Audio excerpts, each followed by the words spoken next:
നിങ്ങൾ എന്നെ പറ്റി എന്താ വിചാരിച്ചേ? ഇവനാണ് പ്രതി. നിങ്ങളൊന്ന് മാറിക്കൂ. എനിക്ക് ഇവനെ ചോദ്യം ചെയ്യാനുണ്ട്. അകത്ത് പോകൂ. ഞാൻ പറയുമ്പോ വന്നാ മതി. നീയാണ് ഇവിടെ മോഷണം നടത്തിയില്ലടാ റാസ്കൽ.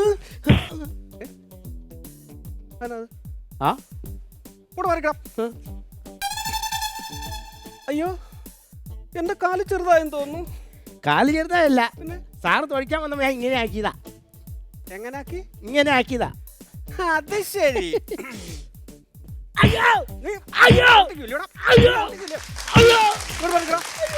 മര്യാദക്ക് സത്യം പറയടാ, നീ എന്തിനാടാ മുട്ടിച്ചത്? തർക്കുത്തരം പറയുന്നോടാ. നീ എന്നാടാ മുട്ടിച്ചത്? മിണ്ടിപ്പോകരുത്, സത്യം പറഞ്ഞു. ഞാൻ പറയട്ടെ സാറേ, എല്ലാം കൊണ്ട് പറയാൻ അനുവദിക്ക്. നീ മുന്നേറെ സത്യം പറഞ്ഞാൽ എനിക്ക് നിന്നെ ഇടിക്കാൻ പറ്റുമോ?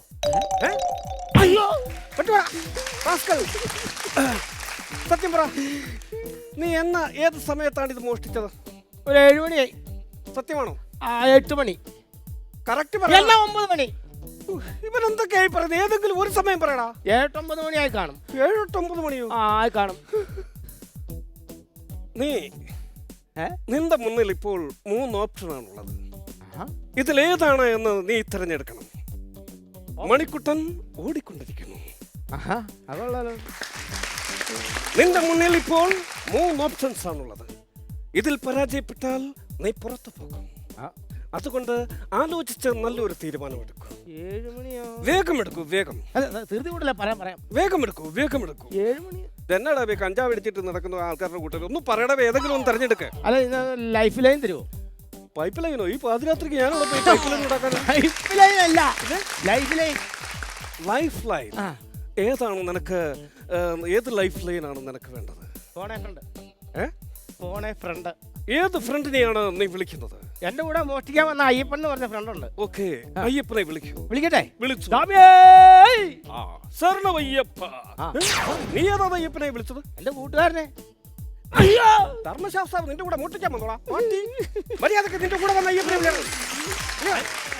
ഫോണില്ല, സാറിന് ഫോണെന്ന് വരുമോ? എന്തൊരു കഷ്ടമാണെന്ന് നോക്കണേ.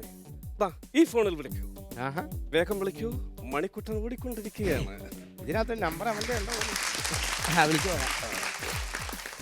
വിളിക്കൂ. ഹലോ, എടാ അയ്യപ്പാ, എടാ നമ്മൾ ഇന്നാളൊരു ദിവസം മോഷ്ടിക്കാൻ വരെ സമയം എപ്പോഴായിരുന്നു? എപ്പോഴാ ആണോ? സമയം കിട്ടി സാറേ. സമയം കിട്ടിയോ? കിട്ടി. പറയട്ടെ? പറയണ്ട. അല്ല പറയും ഞാൻ. ഇപ്പൊ പറയണ്ട. താൻ സമയം പറയുന്നത് ഹോട്ട് സീറ്റ് ഇരുന്ന് പറഞ്ഞാൽ മതി.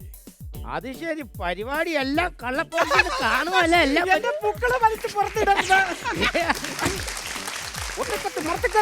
പാട്ടി.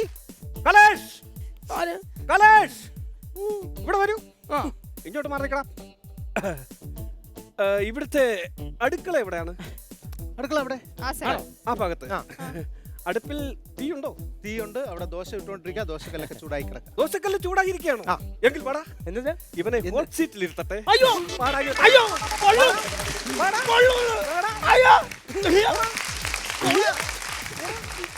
ജോൺ സംബ്രല grand magical circus, powered by Kandamkulathy Kumkuma Chandanadi fairness oil and Amrutha Bindu.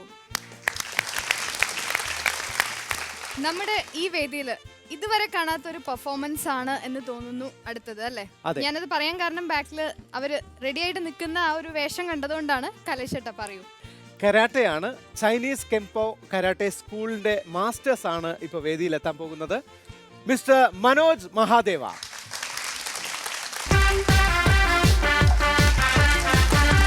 എന്ത് ആക്ട് ആണ് ചെയ്യാൻ പോകുന്നത്? അത് സസ്പെൻസ് ആണോ അതോ? നമ്മുടെ 8 mm കമ്പി, നമ്മൾ കമ്പി എന്ന് പറയുന്നത് കോൺക്രീറ്റ് ഇതിന് ഉപയോഗിക്കുന്ന കമ്പി, 8 mm കമ്പി 5 ഫൂട്ടിൽ കട്ട് ചെയ്ത് അത് 100 എണ്ണം ഈ നമ്മുടെ കഴുത്തിൻ്റെ ഈ ഭാഗം വെച്ച് വളയ്ക്കാൻ ശ്രമിക്കുകയാണ്. ഓക്കെ, അത് 100 എണ്ണം ഇന്ന് വരെ ആരും ചെയ്തിട്ടില്ല. ഇന്ത്യയിലൊന്നും ഞാൻ കുറേ നെറ്റൊക്കെ സെർച്ച് ചെയ്ത് നോക്കി, 100 എണ്ണം ഇന്ന് വരെ ആരും ചെയ്തിട്ടില്ല. ഒരു പക്ഷേ എൻ്റെ ഫസ്റ്റ് 100 എണ്ണം പ്രകടനമാണ് ഇവിടെ വെച്ച് കാഴ്ചവെക്കുന്നത്. അത് ഞാൻ അമൃത ടിവിയോട് പ്രത്യേകം നന്ദി പറയണം. മനോജ് മഹാദേവ അദ്ദേഹത്തിന്റെ പെർഫോമൻസ് തുടങ്ങാൻ പോവാണ്. 100 കമ്പികൾ. ഇതാണ് അദ്ദേഹം വളയ്ക്കാൻ ഉദ്ദേശിക്കുന്ന കമ്പി. സ്ട്രോങ് ആണോ എന്നൊന്ന് ചെക്ക് ചെയ്യണം. ചെക്ക് ചെയ്തു. സ്ട്രോങ് അല്ലേ? ഒന്ന് കൈകൊണ്ട് പിടിച്ചു നോക്ക്. സ്ട്രോങ് അല്ലേ? Very strong. ഓക്കെ, അപ്പോൾ ഓഡിയൻസിന്റെ സർട്ടിഫിക്കറ്റും കിട്ടിയിട്ടുണ്ട്. ഇതാ ആരംഭിക്കാൻ പോകുന്നു. 5 അടി നീളമുള്ള 8 mm കമ്പി കഴുത്തുകൊണ്ട് വളയ്ക്കുന്ന ആ മാന്ത്രിക പ്രകടനം.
കമ്പികൾ ഏതാനും നിമിഷങ്ങൾക്കുള്ളിൽ വളച്ച് കൃത്യമായിട്ട് ഒരേ സ്ഥലത്ത് തന്നെ എങ്ങനെ വളയുന്നു എന്നുള്ളതാണ് അതിലേറെ അത്ഭുതം. കൃത്യമായിട്ട് വളച്ച് ഒരു പണിക്ക് ഒരാളെ നിർത്തിക്കഴിഞ്ഞാൽ എനിക്ക് തോന്നുന്നു രാവിലെ തൊട്ട് വൈകുന്നേരം വളച്ചാൽ വരെ ഇത്രയും കമ്പി കൃത്യമായിട്ട് വളച്ചെടുക്കാൻ പറ്റില്ല. മനോജേട്ടാ പൊളിച്ചു. കഴുത്തിൽ എന്തെങ്കിലും പ്രശ്നമുണ്ടോ? ചെറിയൊരു മുറി ഉണ്ടാവും, അല്ലാതെ ഒന്നുമില്ല. വരൂ വരൂ. ഇതുവരെ ഇങ്ങനെ ഒരു ആക്ട് നമ്മുടെ ഗ്രാൻഡ് മാജിക്കൽ സർക്കസിന്റെ വേദിയിൽ ഞങ്ങൾ കണ്ടിട്ടില്ല. ഷോക്കായിട്ട് അവിടെ ചെറിയൊരു മുറിവുണ്ട്. കുറച്ചു നേരം ഞാൻ കണ്ണടച്ചെന്ന് പോയി, കാരണം ഇവിടെ എനിക്ക് പറ്റത്തില്ല. ഞാൻ ഇവിടെ ഒബ്സർവ് ചെയ്യുന്നേക്കാൾ കൂടുതൽ അയ്യോ അവിടുത്തെ എക്സ്പ്രഷൻ, കാരണം എനിക്ക് പോലും ചിലപ്പോൾ ടി വിയിലാണ് ഇത് കണ്ടിട്ടുണ്ടായിരുന്നെങ്കിൽ സത്യമായിട്ട് ഞാൻ ചാനൽ മാറ്റുന്നു, കാരണം അത്രയ്ക്കും എനിക്ക് കണ്ടു നിൽക്കാൻ പറ്റിയില്ല. എനിവേ ഒന്നും പറയാനില്ല, വെൽ ഡൺ. അല്ല, ഇത് നമ്മുടെ ഒരു മാനസികമായിട്ടുള്ള ധൈര്യമാണ്, പിന്നെ ചെറിയ പ്രാക്ടീസും. ഇപ്പം ഞാൻ പറയാറുണ്ട്, ഇപ്പം ഞാൻ എല്ലാ പെൺകുട്ടികളും പറയുന്ന കരാത്തെ പോലത്തെ മാഷ, കരാത്തില്ല, കരാത്തെ പോലെ ഏത് മാഷായിട്ടും പഠിക്കാൻ പറയുന്നത്.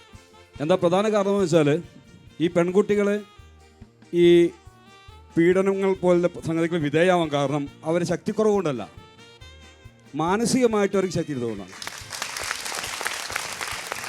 നമ്മൾ മെൻ്റലിയാണ് പ്രിപ്പയർഡ് അവിടെ. മെൻ്റലി നമ്മൾ ഡെവലപ്പ് ചെയ്യുകയാണെങ്കിൽ, മാനസികമായിട്ടുള്ള ഡെവലപ്മെൻറ്റ് നമുക്കുണ്ടെങ്കിൽ നമുക്ക് ഒരു പ്രശ്നങ്ങളും, നിങ്ങൾക്ക് എല്ലാവർക്കും ആരോഗ്യമുണ്ട്, നമ്മളെ പോലെ 2 കൈയും 2 കാലും എല്ലാം നിങ്ങൾക്കുണ്ട്. നമ്മൾ ഇന്ത്യക്ക് വേണ്ടി മെഡൽ നേടുത്ത ഒളിമ്പിക്കിൽ ബോക്സിംഗ് മെഡൽ നടത്തുന്ന മേരി കോം ഒരു ലേഡിയാണ്. പി ടി ഉഷ ലോക റണ്ണർ ലേഡിയാണ്. അതുപോലെ കൽപ്പന ചൗള ലേഡിയാണ്. അപ്പം പെണ്ണുങ്ങൾ ഏറ്റവും കൂടുതൽ മുൻപന്തിയിൽ സ്പോർട്സിൽ നിൽക്കുന്ന ആളുകൾ പെൺകുട്ടികളാണ്. അപ്പം നിങ്ങളെപ്പോലത്തെ പെൺകുട്ടികൾക്ക് മെൻ്റലി കപ്പാസിറ്റി ഉണ്ടെങ്കിൽ നമ്മൾ ആണുങ്ങളെക്കാട്ടും എത്രയോ ഉയരത്തിൽ എത്താൻ പറ്റുമെന്ന് എനിക്ക് ഉറപ്പുണ്ട്. Thank you master. Thank you. Thank you so much. ഇത് പള്ളിയല്ല, സർക്കസ് കൂടാനാ.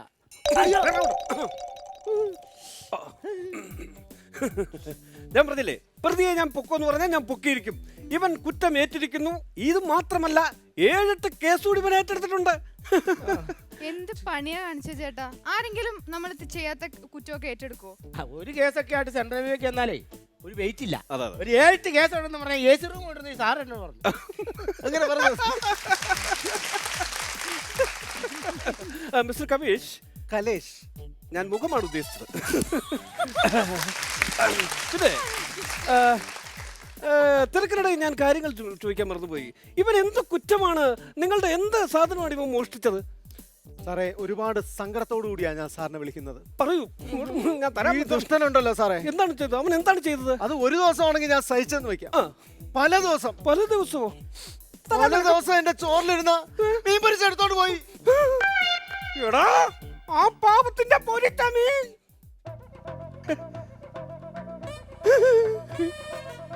എന്ത് മീനായിരുന്നു? പൊരിച്ച മീൻ. നിന്റെ പൊണിച്ച മീൻ ഇവൻ എടുത്താനാണോടാ? പൊരിച്ച മീൻ എടുക്കാൻ നീ ആരാടാ? കണ്ടം പൂച്ചയോ? ഇവിടെ 100 കൂട്ടം ജോലി സ്റ്റേഷനിൽ ഉള്ളപ്പോഴാണ് എന്നെ ഈ പൊരിച്ച മീന്റെ കേസിന്, ഈ നാറ്റ കേസിന് എന്നെ ഇങ്ങോട്ട് വിളിച്ചു വരുത്തിയത്. ഞാൻ എന്തോ നിങ്ങളുടെ കുഞ്ഞുകളിരിക്കുന്ന ഒരു ഉദ്യോഗസ്ഥനാണോ? ഒരു മര്യാദ വേണ്ട ഇത്. എന്നെ എങ്ങനെയൊക്കെ ചെയ്ത? മറ്റേ ഞാൻ കുറച്ചു മുമ്പ് ഒരു അവസരം ഞാൻ ചോദിച്ചിരുന്നില്ലേ, പെർഫോം ചെയ്യാൻ? എനിക്കിവിടെ പെർഫോം ചെയ്യാൻ, വീണ മീട്ടാൻ. അത് ഞാൻ ഇവിടെ ചെയ്തോട്ടെ? പക്ഷെ സാറ് പറഞ്ഞത് മറ്റേ പ്രതിയുടെ എല്ല് വലിച്ചൂരി ഞാൻ വീണ മീട്ടോന്നാണ് പറഞ്ഞത്. അയ്യോ സാറേ, ഒരു മീനൊക്കെ മോഷ്ടിച്ചതിന് ഇദ്ദേഹത്തിന്റെ എല്ലൊക്കെ ഊരാന്ന് പറഞ്ഞാ മോശം. ലിവനല്ല പ്രതി, ലവനാണ് പ്രതി. അവന്റെ എല്ല് വലിച്ചൂരിയാണ് ഞാൻ വീണ വീട്ടാൻ പോകുന്നത്.